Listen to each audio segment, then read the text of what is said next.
Mary had a little lamb. We believe that all men are created equal. To the magnificent mosaic that is America. From radio beacon to radio beacon. I have a dream today. Change has come to America. Believe me. Help is on the way. Knock, knock. Who's there? It's a figment of your imagination. Randi Rhodes Show. Turn up your mind. On this vote, the yeas are 53, the nays are 47, and this nomination is confirmed.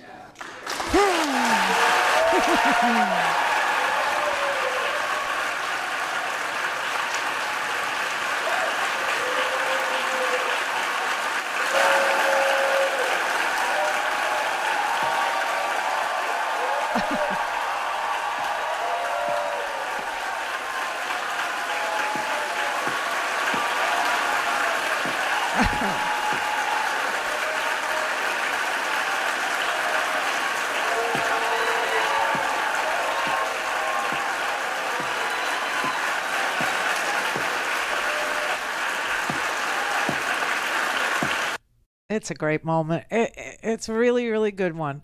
So Ketanji Brown Jackson was just confirmed. She will be joining the Supreme Court as the newest justice in the summer after Justice Breyer officially retires. She is a justice in waiting, if you will. And this is going to mark the very first time in the history of the United States of America that a black woman will be a Supreme Court justice, and B, that white men will not be the majority on the United States Supreme Court. Woohoo! Every white supremacist nightmare. Oh, it's a Nazi nightmare. Oh, it's a fascist hell. Okay, Proud Boys, nothing to be proud about. You freaking lost. In the battle between good and evil, good has prevailed. It's wonderful. It's really, really great. Marsha Blackburn was very loud no. She was a nay, which is like the only thing I wanted to hear come out of her face because she's a cow. You know what I mean? So I just want to hear an animal sound, a whinny, a neigh, a moo, something that's very appropriate for her. Very appropriate for her. Because you'll remember this this blazing, triumph of women, this moment for Marsha, right? United States versus Virginia, the Supreme Court struck down VMI's male-only admission policy. Right. Writing for the majority, Justice Ginsburg stated, supposed inherent differences are no longer accepted as a ground for race or national origin classifications. Physical differences between men and women, however, are enduring. The two sexes are not fungible. A community made up exclusively of one sex is different from a community composed of both. Do you agree with Justice Ginsburg that there are physical differences between men and women that are enduring? Watch this. It's brilliant. Senator, respectfully, I am not familiar with that particular quote or case, so it's hard for me to comment as to whether. All right, I'd love to get your opinion on that, and you can submit that. Do you interpret Justice Ginsburg's meaning of men and women as male and female? Again, because I don't know the case, I don't know how I interpret it. I need to read the whole thing. Can you provide a definition for the word woman? Can I provide a definition? No. Yeah. I can't. You can't?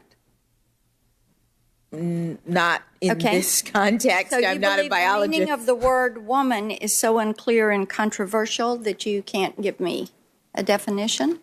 Senator, in my work as a judge, what I do is I address disputes. If there's a dispute about a definition, people make arguments, and I look at the law and I decide. Well, so I'm not. The fact that you can't give me a straight answer about something as fundamental as what a woman is underscores the dangers of the kind of progressive education that we are hearing about.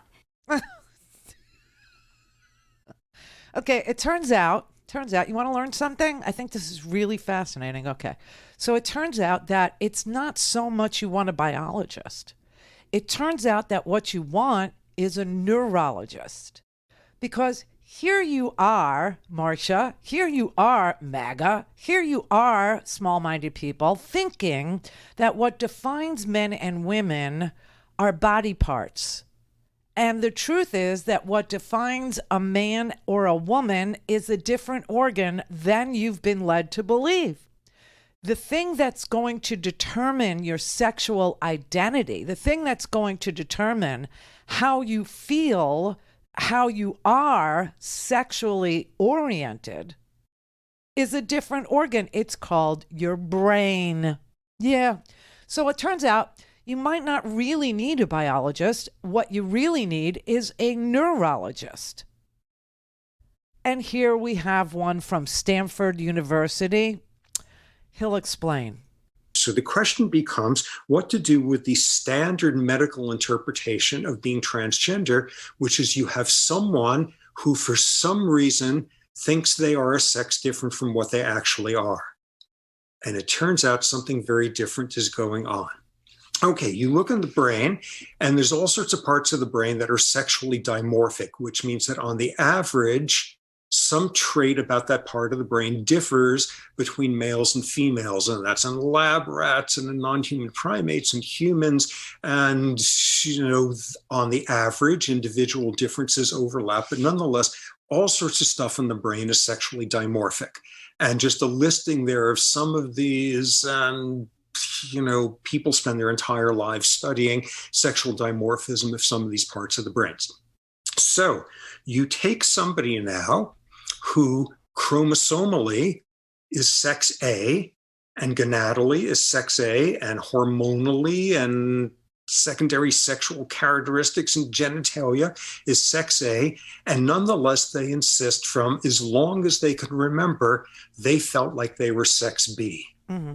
And you look in their brain, and what a bunch of studies have shown now is all the sexually dimorphic parts of the brain in that person's brain is more like what you see in sex B rather than in sex A. And this is independent of if they are actually transitioning to the other sex, if they've taken any sex hormone manipulations, whatever, independent of that. When you look at somebody whose every bit of their body says they are sex A, and they say, I have always felt like I am sex B, you look in the brain, and the brain says sex B. And there you have it. They've been looking at the wrong organs all along. This is neurology. This is the study of the brain. This is a well-accepted explanation for which organ determines your sex. It isn't the one that you've been concentrating on, sex A or sex B. It's not. Whatever organ you've been thinking of is a different organ. It's the brain. It is the brain. And so now Ketanji Brown Jackson is shown to be a freaking genius.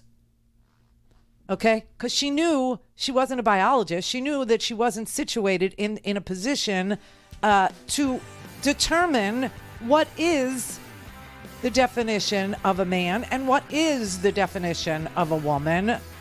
And Marcia thinks, well, I've been looking at that organ over here and this one over there, and that tallywhacker over there tells me that that person is a man. Yeah, well, the brain is the organ that's going to tell that person which sex they feel like, which sex they are. So I hope you learned a little something. Okay. The Republicans just need to attack. They need a foil. They need someone to point to and hate on in order to keep the system that keeps them in power in power. Okay? And it's really sad that they're picking on a minority within a minority, some of the most vulnerable humans we share this country with, as their foil. Don't have time to listen to the live show? Want to hear more on your schedule? Go to randyrhodes.com and buy a stinking podcast.